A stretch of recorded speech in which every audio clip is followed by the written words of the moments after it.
Le Seigneur soit avec vous. Évangile de Jésus-Christ selon saint Matthieu. Jésus était né à Bethléem en Judée, au temps du roi Hérode le Grand. Or, voici que des mages venus d'Orient arrivèrent à Jérusalem et demandèrent « Où est le roi des Juifs qui vient de naître? Nous avons vu se lever son étoile et nous sommes venus nous prosterner devant lui. » En apprenant cela, le roi Hérode fut pris d'inquiétude, et tout Jérusalem avec lui. Il réunit tous les chefs des prêtres et tous les scribes d'Israël pour leur demander en quel endroit devait naître le Messie. Ils lui répondirent « À Bethléem, en Judée, car voici ce qui est écrit par le prophète. Et toi, Bethléem, en Judée, tu n'es certes pas le dernier parmi les chefs-lieux de Judée, car de toi sortira un chef qui sera le berger d'Israël, mon peuple. » Alors Hérode convoqua les mages en secret pour leur faire préciser à quelle date l'étoile était apparue. Puis il les envoya à Bethléem en leur disant « Allez vous renseigner avec précision sur l'enfant, et quand vous l'aurez trouvé, avertissez-moi, pour que j'aille, moi aussi, me prosterner devant lui. » Sur ces paroles du roi, ils partirent. Et voilà que l'étoile qu'ils avaient vue se lever les précédait. Elle vint s'arrêter au-dessus du lieu où se trouvait l'enfant. Quand ils virent l'étoile, ils éprouvèrent une très grande joie. En entrant dans la maison, ils virent l'enfant avec Marie, sa mère. Et tombant à genoux, ils se prosternèrent devant lui. Ils ouvrirent leur coffret et lui offrirent leurs présents, de l'or, de l'encens et de la myrrhe. Mais ensuite, avertis en songe de ne pas retourner chez Hérode, ils regagnèrent leur propre pays par un autre chemin. Acclamons la parole de Dieu.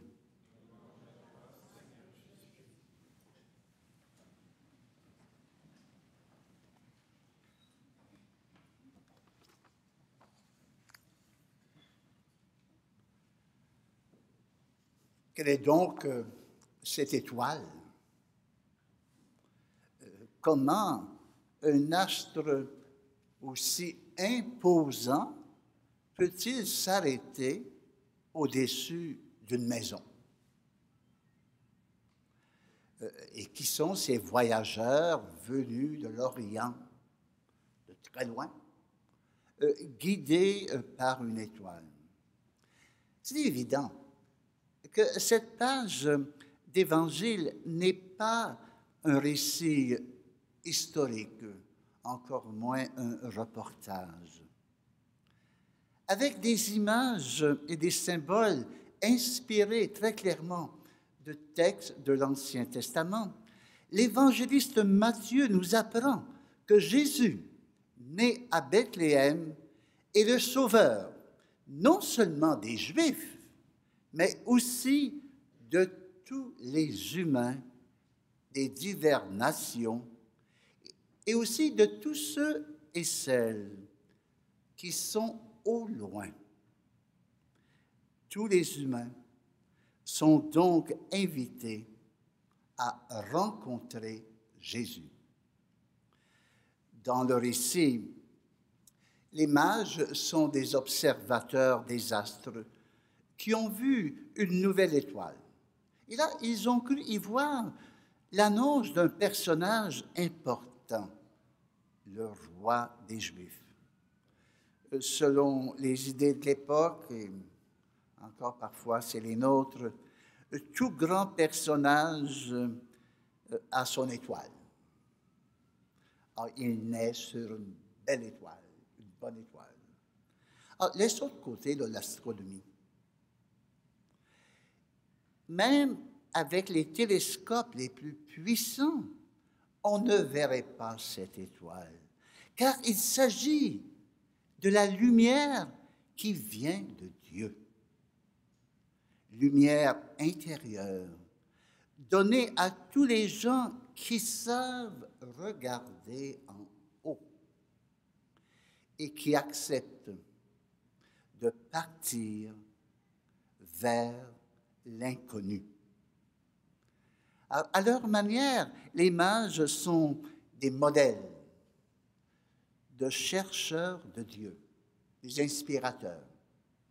Et leur itinéraire a beaucoup à nous apprendre. À chacun et chacune de nous, Dieu donne sa lumière, et de bien des façons. On peut dire à partir du soleil brillant de l'Évangile, aux étoiles discrètes des événements quotidiens, dans les rencontres, dans les réussites et les échecs, dans l'amour et la souffrance, peut jaillir l'étincelle qui poussera à nous mettre en marche vers l'inconnu, vers l'invisible, vers Dieu. Et pour nous, l'étoile qui nous guide, c'est d'abord l'Évangile, cette lumière qui nous permet de voir sous leur vrai jour les personnes, les événements, le fond de notre cœur et même Dieu. Arrivé à Jérusalem, l'étoile disparaît. Et pourtant, c'est là qu'il s'attendait à trouver le roi des Juifs, oui, dans la ville sainte, avec son temple majestueux et réputé, et ses nombreux prêtres et spécialistes de la loi. Or, le récit évangélique de Matthieu nous apprend qu'avec Jésus, le salut n'est plus désormais à attendre des institutions religieuses de Jérusalem. Tout change. Oui, tout change avec la venue de Jésus. Les mages, cependant, consultent les spécialistes de l'Écriture, capables de situer là exactement l'endroit où devait naître le Messie, selon les prophéties. Et ces prophéties-là, ils les connaissaient bien. Alors, Jésus devait naître à Bethléem, en Judée. Et là, acceptant d'être guidés par les Écritures, les mages voient à nouveau l'étoile qui les conduit à l'endroit où se trouvait l'enfant. Notre vie de croyant et de croyante est faite de ces alternances de lumière et d'obscurité, entre certitude et doute. Un jour ou l'autre, nous traversons des moments sombres où nous sommes désorientés, nous sommes, je dirais, perdus. C'est alors qu'il est nécessaire de demander l'aide des autres, de consulter, de chercher. Alors, dans nos vies si occupées, nous cherchons bien des choses. Mais sommes-nous soucieux de chercher le plus important, l'unique nécessaire? L'étoile qui guidait les mages durant le long voyage se montre à nouveau et les conduit à la maison où se trouve l'enfant avec sa mère. Et là, tombant à genoux, précise Matthieu, ils se prosternent. Le texte latin, on a traduit cela en disant ils ont adoré. C'est pour ça qu'on parle de l'adoration des mages. Alors, ils adorent cet enfant et ils leur offrent leurs précieux cadeaux. Il faut voir plus loin. Il faut voir plus dans cet événement. Les mages sont les témoins d'une manifestation, d'une épiphanie. Notre mot épiphanie là, veut dire manifestation. Alors là, les mages ont vu une manifestation du vrai Dieu sous les traits d'un enfant de famille modeste. Ce Dieu se fait si fragile, si petit, pour mieux nous apprivoiser, pour mieux montrer son amour. On ne peut pas refuser un enfant. Alors, je vois ici là, une maman qui a un jeune dans ses bras. Ça m'inspire beaucoup. Un enfant. Mais là, les mages, partis de loin, sont devant un enfant. Et c'est Dieu. Et c'est Dieu. Alors, il est si humble, si petit, que les prêtres et les savants de Jérusalem ne se donnent même pas la peine de se déranger pour aller lui rendre hommage.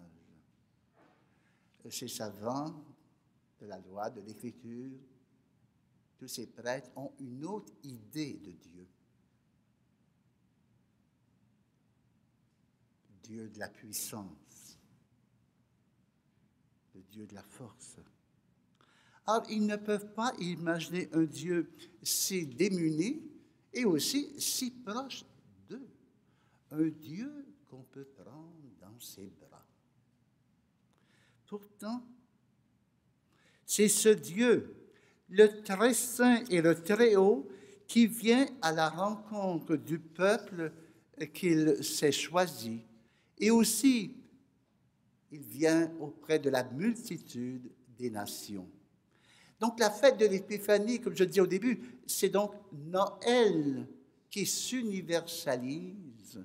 C'est Noël pour toute l'humanité.